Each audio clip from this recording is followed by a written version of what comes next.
Baik, assalamualaikum warahmatullahi wabarakatuh. Jadi, perkenalkan nama saya Sirhan Al-Mausir, NIM 23101021 dari Prodi Pendidikan Bahasa Indonesia. Jadi, kali ini saya akan menjelaskan 3 materi, yaitu tentang reduplikasi, komposisi, dan kelas kata. Jadi, kali ini saya ingin menyelesaikan UTS dari mata kuliah Morfologi dosen pengampu Ibu Rika Kustina MPD. Yang pertama kita bakalan bahas tentang reduplikasi. Mungkin dari kawan-kawan ada yang tahu apa itu reduplikasi? Nanti kalau ada yang tahu boleh di komen di bawah teman-teman. Jadi ini yang pertama adalah reduplikasi. Reduplikasi ini sering kita bilang tentang ataupun bisa kita bilang yaitu pengulangan. Reduplikasi adalah pengulangan pembentukan kata melalui pengulangan satu atau lebih bagian dari kata yang ada.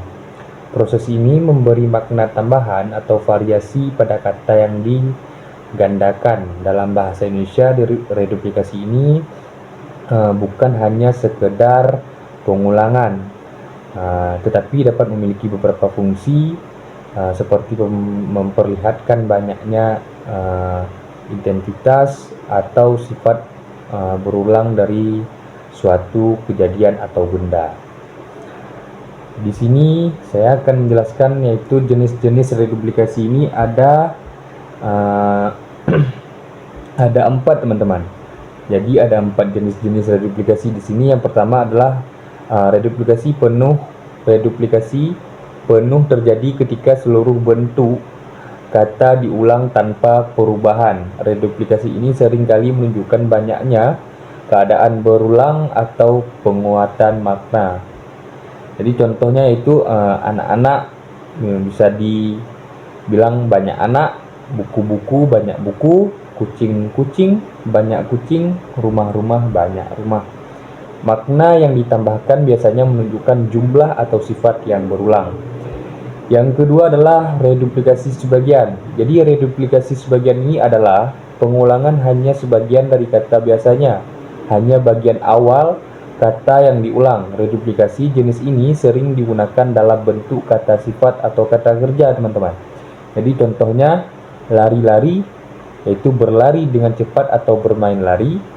Cepat-cepat melakukan sesuatu dengan sangat cepat. Makan-makan, makan dalam jumlah banyak atau makan dengan tidak serius. Tanya-tanya, bertanya tujuan mencari informasi lebih banyak. Dalam contoh yang saya paparkan tadi, pengulangan hanya terjadi pada satu suku kata pertama dari kata dasar, dan ini sering memberikan kesan berulang atau tidak serius. Yang ketiga adalah reduplikasi dengan perubahan bunyi.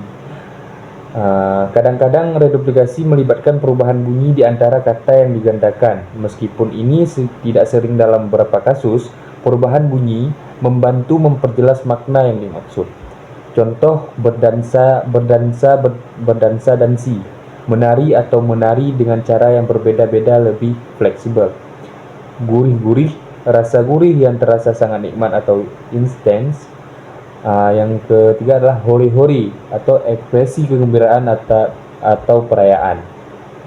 Perubahan ini bisa mencakup penghilangan atau perubahan bunyi pada vokal atau konsonan. Yang keempat, teman-teman, ada reduplikasi pada kata berimbuhan. Reduplikasi ini juga dapat terjadi pada kata yang sudah diberi imbuhan, seperti prefix atau sufiks. Ini menghasilkan makna baru tergantung pada imbuhan yang ditambahkan.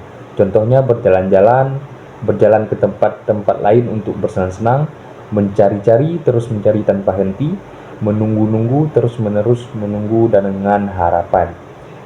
Yang kedua, kita bakalan membahas tentang komposisi atau kata majemuk. Komposisi atau kata majemuk adalah gabungan dua kata atau lebih yang menghasilkan kata baru dengan makna yang berbeda dari makna kata-kata yang membentuknya. Komposisi bisa berupa gabungan kata benda, kata kerja, atau kata sifat. Kata majemuk sering kali dipakai untuk menyatakan hal-hal yang lebih spesifik atau kompleks yang tidak dapat dijelaskan hanya dengan satu kata. Jadi jenis-jenis komposisi ini, yang pertama adalah komposisi nominal atau kata benda. Komposisi nominal adalah kata majemuk yang dihasilkan dari gabungan dua kata benda atau lebih yang dihasilkan kata benda baru dengan makna gabungan dari dua kata yang ada. Contohnya adalah meja tulis, meja yang digunakan untuk menulis, rumah sakit, tempat untuk berobat, buku tulis, buku yang digunakan untuk menulis, mobil sedan, jenis mobil dengan model sedan. Dalam hal ini, dua kata yang digabungkan memiliki hubungan yang jelas dan spesifik dalam fungsi atau kegunaannya tersendiri, teman-teman. Jadi yang kedua adalah komposisi verbal, atau bisa kita sebut dengan kata kerja. Komposisi verbal ini terjadi ketika dua kata atau lebih yang mengandung unsur kata kerja digabungkan untuk menghasilkan kata kerja baru. Kata kerja majemuk ini dapat menunjukkan tindakan atau perbuatan yang lebih kompleks. Jadi contohnya menyapu, menggunakan sapu untuk membersihkan, membaca, aktivitas membaca buku atau tulisan, menulis, aktivitas menulis sesuatu, yang keempat menyiram atau menaburkan atau menuangkan air. Yang ketiga di sini ada komposisi adjektif atau bisa kita sebut dengan kata sifat. Komposisi ini terbentuk dari dua kata sifat yang digabungkan. Gabungan ini menghasilkan makna baru yang seringkali menjelaskan suatu benda atau kondisi dengan lebih rinci. Jadi contohnya di sini teman-teman, biru muda, warna biru yang lebih terang atau pastel. Yang kedua tinggi badan, tinggi tubuh seseorang. Yang ketiga kecil hati, merasa sedih atau kecewa. Yang keempat putih bersih, bersih tanpa noda. Jadi contoh yang keempat adalah komposisi dengan tanda hubung. Beberapa kata majemuk dihubungkan dengan tanda hubung atau tanda kurang untuk memperjelas hubungan antara kata-kata yang membentuknya. Nanti tandanya bisa saya perjelas di deskripsi teks, ataupun nanti saya akan perjelas di dalam video ini. Jadi penggunaan tanda hubung ini lebih sering ditemukan dalam kata-kata tertentu, teman-teman, yang sulit dipahami jika tanpa tanda tersebut. Contohnya abu-abu, kucing peliharaan, mobil listrik. Jadi ketiga contoh tadi harus ada tanda hubung ini. Jikalau di dalam kata-kata yang tiga tadi yang saya sebutkan tidak ada tanda hubung seperti tanda kurang tadi, tidak jelas kata-kata tersebut, teman-teman.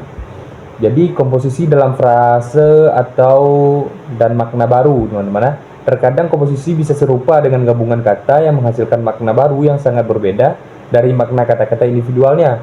Contoh komposisi yang lebih kompleks ini bisa berupa fase atau ekspresi yang tidak hanya digabungkan dua kata secara harfiah. Contoh rumah makan bisa kita sebut dengan tempat untuk makan, bukan rumah yang digunakan untuk makan.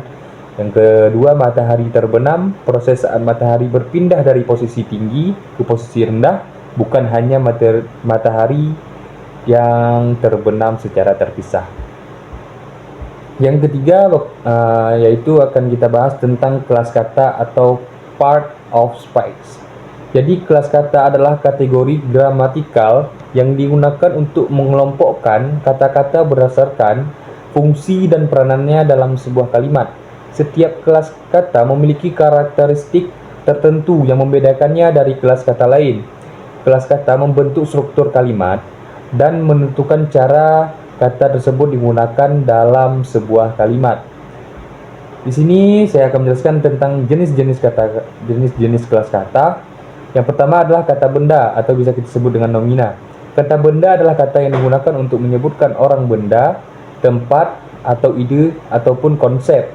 Kata benda bisa berupa benda konkret atau fisik maupun abstrak, tidak tempat secara fisik.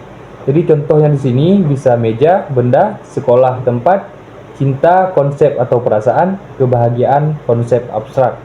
Yang kedua adalah kata kerja atau bisa kita sebut dengan verba. Kata kerja adalah kata yang digunakan untuk menyatakan tindakan, perbuatan, atau kondisi. Dalam kalimat, kata kerja biasanya menggambarkan apa yang dilakukan oleh subjek atau apa yang terjadi pada objek. Jadi contohnya di sini teman-teman ada makan, tindakan makan, tidur, tindakan tidur, berjalan, tindakan berjalan, belajar, tindakan belajar. Jadi Yang ketiga adalah kata sifat atau bisa kita sebut dengan adjektif.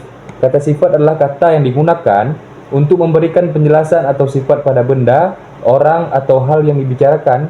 Kata sifat ini sering menggambarkan kualitas atau karakteristik dari objek yang kita sebutkan. Jadi contoh di sini adalah cantik, itu termasuk dari kata sifat, pintar, tinggi, dan kecil. Yang keempat adalah kata keterangan atau adverbia. Kata keterangan digunakan untuk memberi penjelasan tambahan tentang kata kerja, kata sifat, atau kata keterangan lainnya. Kata keterangan dapat menunjukkan waktu, tempat, cara, atau intensitas. Contohnya ada cepat, di sana, kemarin, dan sangat. Jadi cepat ini termasuk dengan cara, di sana termasuk dengan tempat, kemarin termasuk dalam waktu, sangat termasuk dalam intensitas. Yang kelima, yaitu yang terakhir teman-teman, ada dia kata ganti atau pronomina.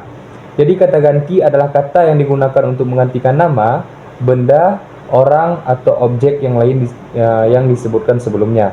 Contohnya adalah saya gantian orang pertama, dia gantian orang ketiga, itu gantian benda atau objek, teman-teman.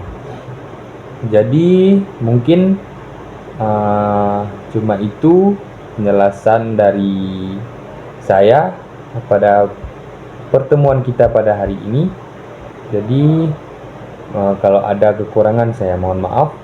Saya akhiri, semoga apa yang saya jelaskan tadi kepada teman-teman bisa menjadi pembelajaran manfaat yang bisa mendukung pembelajaran teman-teman di masa yang akan datang. Saya akhiri, wabillahi taufiq wa hidayah. Wassalamualaikum warahmatullahi wabarakatuh.